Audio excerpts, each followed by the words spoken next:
Makan apa, Bu? Nasi goreng, pecel lele, sate? Apa aja deh, terserah, ngikut. Gimana kalau kita makan soto ayam? Kurang pas kayaknya jam segini makan soto ya. Nasi goreng? Yang lain aja kali ya, bosen. Oh, kalau ayam bakar gimana? Kurang bau asep. Terus apa dong? Apa aja deh, saya emang gak ribet orangnya, gak pilih-pilih. Emang itu barusan bukan ribet ya? Maksudnya? Enggak. Terus makan apa nih? Nasi goreng kayaknya enak sih ya. Ya kan kata saya juga nasi goreng tadi. Tapi sate kayaknya enak ya. Ya enak, tapi kan gak bisa semuanya dimakan, Bu. Oh iya ya, ya udah nasi uduk aja deh. Baik, Tuan Putri. Ih, kenapa sih ini orang? Perasaan tadi siang mah dingin.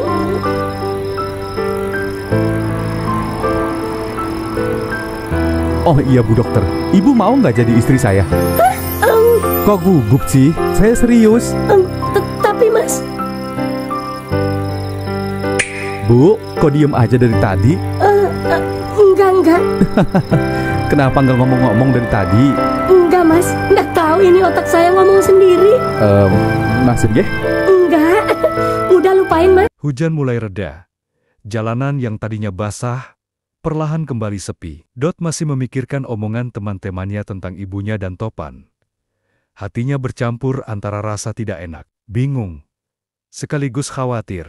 Meski ibunya sudah menjelaskan semuanya, tetap saja ada rasa janggal. Bayangan tentang Topan yang bisa saja benar-benar menjadi ayah baru membuat pikirannya kalut. Di sisi lain, Topan mencoba lebih dekat dengan sang dokter. Malam itu, mereka akhirnya duduk bersama di sebuah warung sederhana. Meski awalnya hanya berniat makan cepat, perbincangan ringan mereka yang awalnya sekadar bercanda berubah serius ketika Topan dengan keberanian mengutarakan niatnya. Keheningan sesaat membuat dokter tidak tahu harus bereaksi bagaimana. Hatinya berdebar namun ragu. Ia tahu Topan adalah sosok baik, tetapi masa lalunya yang kelam membuatnya bimbang. Sementara itu, Dot di rumah justru gelisah. Ia teringat kata Parungkat tentang gosip tetangga yang bisa dengan cepat menyebar. Ia khawatir, bukan hanya karena omongan orang, tetapi juga karena hubungan ibunya dengan Topan bisa mengubah segalanya dalam hidupnya. Sosok pria yang selama ini menjadi teman nongkrongnya, bisa saja berubah jadi ayah baru dalam keluarganya. Pikiran itu membuat Dot semakin tidak tenang. Di tengah malam, dokter yang masih bersama Topan menyembunyikan kegugupannya. Ia berusaha menutupi rasa kaget dengan menertawakan ucapannya. Tapi jauh di dalam hati ia sadar, ada benih perasaan yang mulai tumbuh. Topan pun meski tersenyum, matanya menunjukkan kesungguhan yang tidak bisa dianggap main-main. Cerita itu pun menggantung di antara keraguan, rasa penasaran, dan kemungkinan besar perubahan besar yang sebentar lagi akan datang, baik untuk dokter, Dot, maupun Topan. Hari-hari menjelang keberangkatan terasa semakin berat bagi Dot. Paspor sudah hampir selesai, tiket pesawat pun tinggal menunggu. Namun, pikirannya masih bercabang antara antusiasme untuk memulai hidup baru di negeri orang, dan kegelisahan meninggalkan ibunya seorang diri. Ia sering termenung di kamar, membayangkan bagaimana ibunya akan beraktivitas tanpa dirinya. Biasanya, setiap pagi, ia yang membantu mengantar ibunya ke pasar, atau sekadar menemani berbelanja ke tukang sayur. Sekarang, tugas itu perlahan mulai digantikan oleh Topan. Hal inilah yang diam-diam membuat hatinya resah. Sementara itu, sang ibu tampak semakin akrab dengan Topan. Sering terlihat mereka berpapasan di jalan, saling membantu. Bahkan, sesekali pergi bersama. Bagi sebagian orang, itu mungkin hal biasa. Namun bagi Dot, ada perasaan aneh yang sulit dijelaskan antara cemburu, takut kehilangan, dan juga bingung menerima perubahan. Menjelang malam keberangkatan, suasana rumah menjadi hening. Sang ibu menyiapkan masakan kesukaan Dot, seolah itu adalah jamuan terakhir sebelum perpisahan panjang. Dot makan dengan diam, hanya sesekali tersenyum untuk menenangkan ibunya. Padahal di dalam hati, ia menahan rasa sedih. Topan pun sempat datang malam itu, membantu membawa beberapa koper ke ruang depan. Kehadirannya membuat suasana sedikit kaku. Dot berusaha biasa saja. Meski pikirannya berputar-putar, apakah benar Topan hanya sekadar tetangga baik?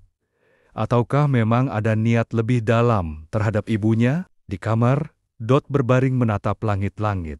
Ia tahu, sebentar lagi, hidupnya akan berubah. Perjalanan ke luar negeri menanti. Tapi di rumah, ada cerita baru yang mungkin akan tumbuh tanpa dirinya. Sejak keberangkatan Dot semakin dekat, Topan semakin sering hadir di rumah. Awalnya ia hanya sekadar membantu hal kecil, mengangkat barang belanjaan, memperbaiki lampu teras yang rusak, atau sekadar menemani Ibu Dot ke pasar. Lama-lama, kehadirannya terasa seperti bagian dari keluarga. Bagi sang ibu, Topan adalah sosok yang penuh perhatian. Ia tidak pernah banyak bicara tentang masa lalunya, tapi selalu hadir ketika dibutuhkan. Kadang ia terlihat canggung. Namun sikapnya yang tulus membuat Ibu Dot merasa nyaman. Hatinya yang sudah lama sepi perlahan-lahan mulai hangat kembali. Tetangga mulai memperhatikan kedekatan itu. Ada yang menggoda, ada pula yang berbisik-bisik di belakang. Namun, Ibu Dot berusaha tak peduli. Ia lebih memilih menilai Topan dari apa yang ia lakukan, bukan dari omongan orang. Suatu sore, ketika hujan baru saja reda, Topan memberanikan diri bicara lebih serius. Ia menyampaikan bahwa ia tidak ingin hanya menjadi sekadar tetangga yang sering membantu. Ia ingin menjaga Ibu Dot sepenuhnya, menjadi sandaran, dan mungkin jika diperbolehkan menjadi bagian dari hidupnya. Ibu Dot terdiam lama. Ada rasa takut, khawatir, sekaligus bahagia. Ia tahu keputusan itu tidak mudah. Apalagi, Dot masih harus menyesuaikan diri dengan situasi baru. Tapi di balik kegelisahannya, ia juga sadar bahwa mungkin inilah kesempatan kedua untuk merasakan cinta. Sejak malam itu, hubungan mereka tak lagi sama. Ada kehangatan baru yang perlahan tumbuh. Mereka belum menyebutnya sebagai hubungan resmi, tapi kedekatan itu semakin jelas. Topan lebih sering datang, bukan hanya untuk membantu, melainkan juga untuk menemani. Dalam hatinya, Ibu Dot mulai percaya, mungkin Tuhan memang mengirimkan Topan di waktu yang tepat, saat ia membutuhkan seseorang untuk mendampingi, setelah sekian lama menjalani hidup seorang diri. Beberapa hari setelah itu, suasana rumah semakin terasa berbeda. Ibu Dot terlihat lebih sering tersenyum, meski terkadang ia berusaha menyembunyikan perubahan itu di depan anaknya. Dot mulai menyadari ada sesuatu yang pelan-pelan berubah bukan hanya pada ibunya, tapi juga pada cara Topan memandang keluarganya. Keberangkatan Dot semakin dekat. Malam-malamnya penuh dengan renungan. Ia sering mendengar suara ibunya dan Topan berbincang di ruang tamu, tertawa kecil, atau membicarakan hal-hal sederhana. Bagi sebagian orang, itu mungkin menenangkan. Tapi bagi Dot, justru semakin membuatnya sulit tidur. Kalau aku pergi, siapa yang jaga ibu? Pikirnya dalam hati. Di sisi lain, Topan sendiri mulai merasakan beban yang tak kecil. Ia menyadari bahwa kehadirannya bukan hanya soal perasaan kepada sang ibu, tetapi juga soal tanggung jawab terhadap Dot. Ia tahu, jika suatu hari benar-benar menjadi bagian dari keluarga itu, ia harus siap menerima anak remaja yang sedang mencari jati diri, yang mungkin masih menyimpan luka kehilangan ayahnya.